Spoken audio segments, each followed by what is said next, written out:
bihi nasta'in wa ala umuri dunya waddin. Wassalatu wassalamu ala nabiyyina Muhammadin wa ala alihi wa sahbihi ajma'in.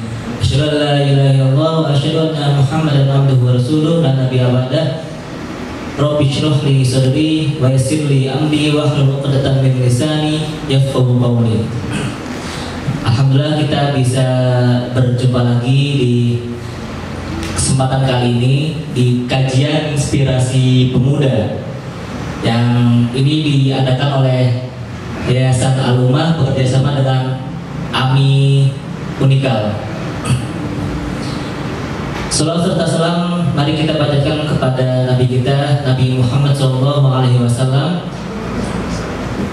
yang mana kita selalu mengharapkan syafaat beliau di hari akhir nanti.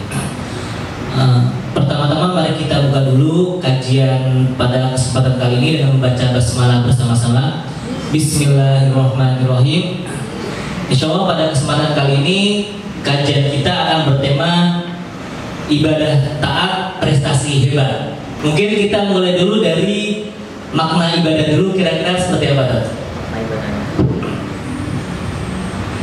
Bismillahirrahmanirrahim. Assalamualaikum warahmatullahi wabarakatuh.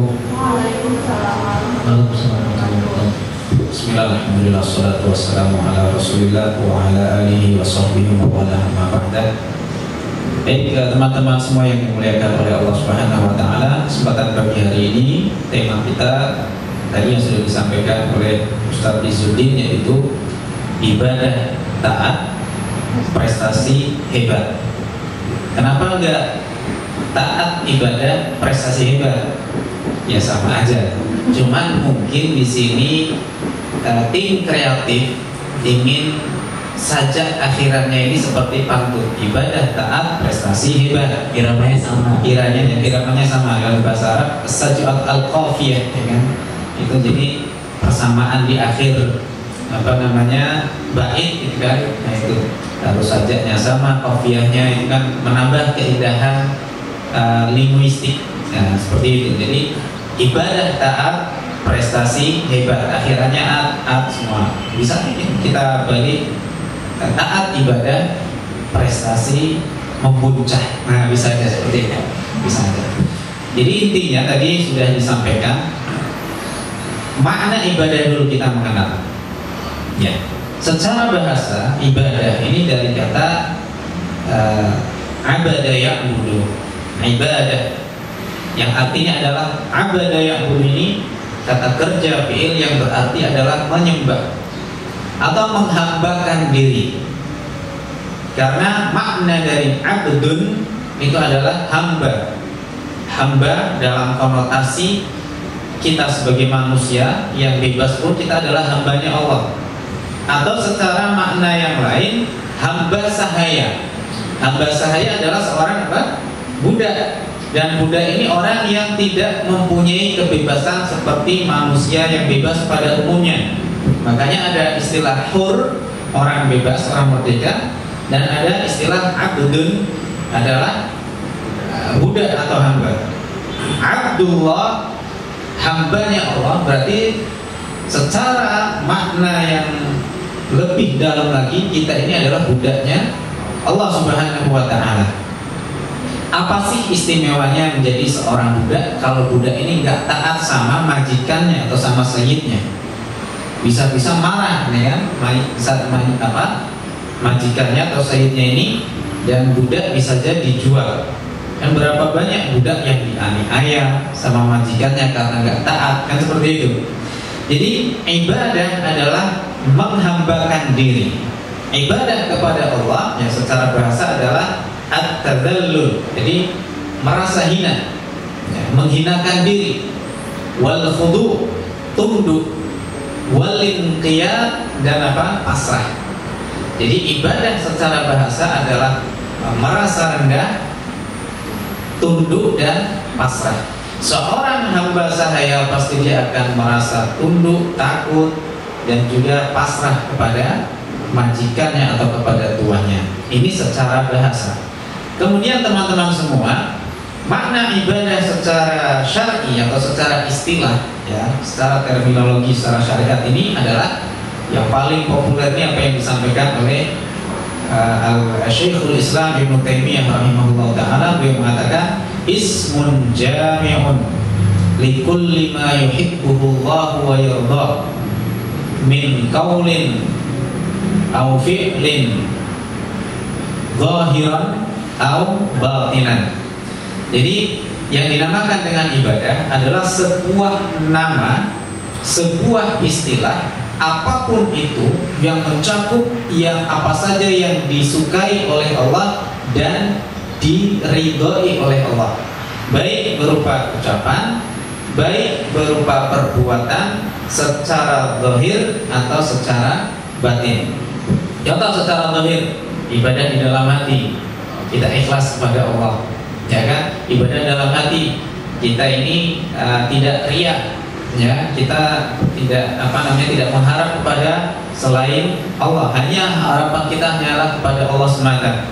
Ibadah yang nampak, sholat, zakat, ya kan, haji dan lain sebagainya, itu ibadah yang nampak secara zahir, karena ibadah ini ada yang zahir, ada yang batin. Tidak cuma kata maaf saja, kata maaf ada yang maaf lahir batin, juga ibadah ada yang lahir dan batin. Itulah makna ibadah, definisi ibadah, baik secara bahasa ataupun secara istilah di dalam syariat. Terus saya pernah dengar gini kan, kita sebagai orang muslim, makan kita, tidur kita bisa dianggap sebagai ibadah. Itu apakah benar? Kayak gitu. Baik. Kita berbicara tentang masalah hukum. Nah, hukum di sini ada hukum yang dinamakan dengan hukum taklifi atau al-ahkam at-taklifiyah, hukum secara beban atau secara di sini menjadi tanggung jawab bagi seorang hamba dalam menjalani dia sebagai hamba Allah ini, ya, amalan-amalannya ini. Yang pertama adalah berbicara tentang wajib. Hukum taklif ini ada yang pertama wajib. Wajib apa saja yang diwajibkan, difardukan oleh Allah dan Rasulnya, seperti sholat, kemudian zakat, puasa, haji dan lain sebagainya. Pokoknya ibadah-ibadah yang sifatnya wajib, langsung ada mandatnya dari Allah Subhanahu wa taala dan Rasulullah sallallahu alaihi wasallam. Ini tentang masalah ibadah yang wajib atau yang fardu. Yang kedua ada al-mandub atau al-sunnah. Ya, mandub atau sunnah ini adalah ibadah yang ada anjuran untuk melakukannya, ya, tetapi levelnya tidak sampai kepada wajib. Dan sunnah ini ada sunnah yang muakkad, ada yang ghairu muakkad. Sunnah muakkad ini berarti sunnah yang betul-betul dianjurkan, digalakkan, bahkan bedanya dengan yang wajib bisa jadi 11-12. Awas, 11-12 bulan aja. Ya, 11-12 tahun, tapi nggak apa-apa, ya, seru gitu. Nah itu 11-12 antara yang sunnah muakkad dengan yang fardu atau yang wajib. Contoh, sholat berjamaah, mayoritas ulama mengatakan apa? Sunnah muakkad. Ada sebagian ulama Syafi'i yang mengatakan fardu kifayah. Jadi betul-betul dianjurkan, ya, berkurban itu sunnah muakkad karena betul-betul apa? Dianjurkan. Kalau dalam kata Imam Abu Hanifah, kurban malah hukumnya apa? Wajib. Nah, seperti itu. Nah, ada sunnah yang ghairu muakkad, ya, sunnah yang anjurannya ini tidak terlalu, ya, tidak seperti sunnah muakkad. Seperti apa, Bos? Contoh yang sunnah ghair muakkad, sholat sunnah setelah berwudu, ya, barangkali itu masuk kepada golongan yang ghair muakkad, yang tidak dianjurkan banget. Kemudian ada ibadah yang sifatnya ini hukum taklifi, yang sifatnya apa? Mubah. Mubah artinya boleh, dibolehkan.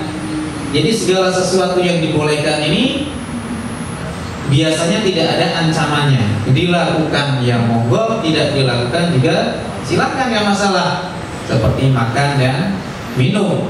Nah, nanti akan saya jelaskan lebih lanjut kepada yang mubah tadi. Yang keempat ada makruh, yang dibenci. Makruh ini dari kata kariha yakrahu, membenci, tidak suka.